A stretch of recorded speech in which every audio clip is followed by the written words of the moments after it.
منت کرنا جائز ہے. منت کرنا سمجھتے ہیں؟ نظر کرنا اللہ کی بارگاہ میں یوں عرض کرنا کہ مولا اگر مجھے بیٹا ہو جائے تو میں یہ کروں گا, بیٹی ہو جائے تو میں یہ کروں گا. یہ منت کہلاتی. کسی اچھے کام کی نیت کر سکتے ہیں آپ. اے اللہ مجھے بیٹا ہو جائے تو میں 70 فقیروں کو کھلا دوں گا, مجھے بیٹی ہو جائے تو میں مسجد کی فلاں چیز بنا دوں گا. یہ جو ہے یہ نیک کاموں کی نیت کے ساتھ منت کرنے کا ذکر قرآن میں آیا ہے. حضرت عمران اور ان کی بیوی حنا, ان کو اولاد نہیں تھی, انہوں نے منت کیا تھا اللہ کی بارگاہ, اے اللہ اگر تو ہمیں بیٹا اولاد دے دے تو جو بچہ پیدا ہوگا ہم اس کو بیت المقدس کی خدمت کے لیے وقف کر دیں گے. انہوں نے یہ منت کی تھی, لیکن بیٹا نہیں پیدا ہوا, بیٹی پیدا ہوئی. پھر بھی نیت تھی بیت المقدس میں وقف کرنے کی. پیدا ہوتی ہی اس بچی کو لے جا کر بیت المقدس میں, جو اس وقت متولی حرم تھے بیت المقدس کے, حضرت زکریا علیہ السلام, ان کے پاس دے دیا کہ ہماری یہ نیت تھی, ہم نے نظر کیا تھا, منت کیا تھا. اس وقت اس طرح کے معاملات ہوتے تھے. انہوں نے بچی کو لے لیا اور مسجد میں ایک محراب ان کے لیے تھی, محراب مریم, وہاں پر ان کو رکھا گیا. پرورش ان کی وہیں ہوتی تھی.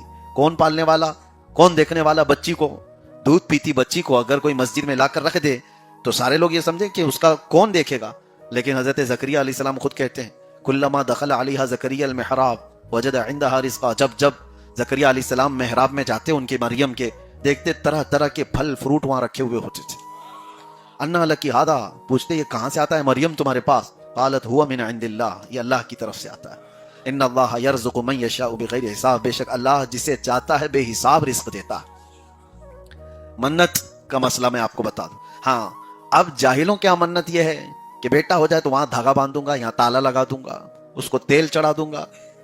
یہ تو آسان چیز ہے, کہیں دھاگے باندھ دیے, تالے لگا دیے, تیل چڑھا دیے.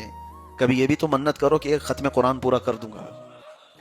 یہ بھی تو منت کرو کہ اللہ میرا فلاں کام ہو جائے تو 100 رکعت نفل نماز ادا کروں گا. منت کرنے کے اور بھی چیزیں ہیں, لیکن سنیوں میں بعض خرافاتی لوگوں نے اس کو پھیلا کر کے رکھا ہے.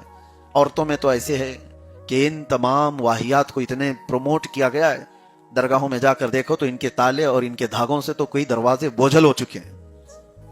روز مجاور لوگ کاٹتے ہیں, دھاگے کاٹ کر کے پھر صاف کرتے ہیں, دوسرے دن پھر بندے رہتے ہیں. ہم نے کئی درگاہوں پہ پوچھا کہ کائے کے دھاگے ہیں. یہ میرے عزیزو دوسری جگہ سے ایڈاپٹ کیا ہوا ہے, یہ دین اسلام کا حصہ نہیں ہے.